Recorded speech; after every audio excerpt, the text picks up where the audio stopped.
नमस्कार मैत्रिणींनो, निहा की रसोईमध्ये तुमचं स्वागत आहे। आज आपण करणार आहोत मऊ जाळीदार ढोकळा। ढोकळा करण्यासाठी प्रथम एका बाउलमध्ये 1.5 कप बेसन घेतले आहे आणि आता हे बेसन आपल्याला व्यवस्थितपणे चाळून घ्यायचे आहे।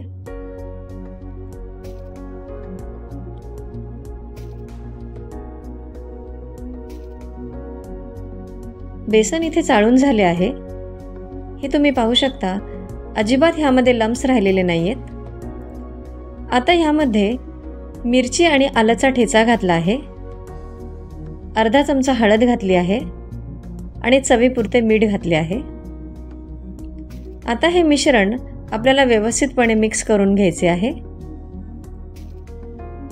हे पहा, अशा प्रकारे मिश्रण व्यवस्थितपणे मिक्स करून घेऊया।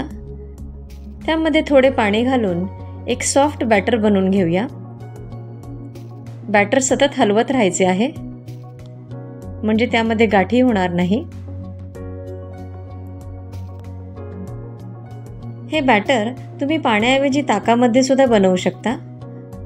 मैत्रिणींनो, तुम्हाला जर माझी रेसिपी आवडली असेल तर चॅनलला लाईक, शेअर आणि सबस्क्राईब नक्की करा। आता अर्धी वाटी पाण्यामध्ये साधारण 2 चमचे साखर घातली आहे आणि शुगर सिरप बनवले आहे। आता या बॅटरमध्ये मी 1 चमचा लेमन इनो घातला आहे।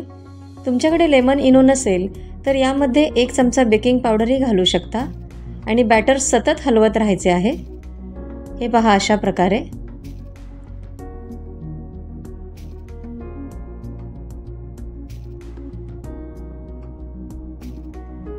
आता इथे मी एक केक टिन घेतला आहे आणि त्यामध्ये बेकिंग पेपर घातला आहे आणि सर्व बॅटर व्यवस्थितपणे टिनमध्ये घालायचे आहे।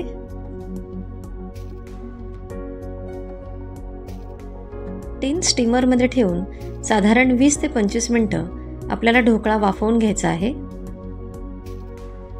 ढोकळा झालाय की नाही हे चेक करून पाहूया। सुरीला बॅटर अजिबात लागत नाहीये, याचा अर्थ ढोकळा व्यवस्थितपणे शिजला आहे।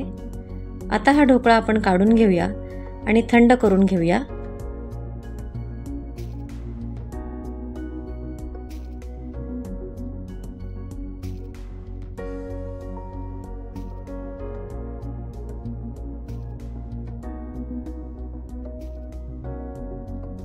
इथे तुम्ही पाहू शकता, आपला ढोकळा अतिशय सॉफ्ट आणि फ्लफी झाला आहे। ढोकळ्यावर शुगर सिरप घालून घेऊया।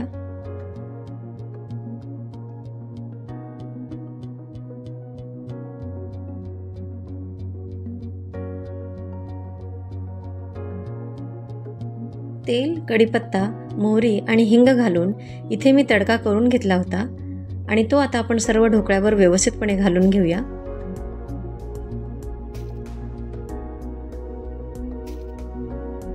मैत्रिणींनो, ही रेसिपी तुम्ही नक्की करून पहा आणि मला कमेंट करायला विसरू नका।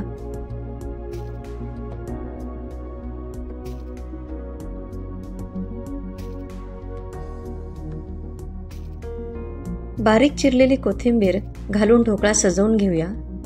हे तुम्ही पाहू शकता, ढोकळा किती सुंदर दिसतोय आणि मऊ आणि फ्लफी झालेला आहे। मैत्रिणींनो, मी अशाच छान छान रेसिपी तुमच्यासाठी घेऊन येत आहे। त्यासाठी चॅनलला लाईक, शेअर आणि सबस्क्राईब नक्की करा।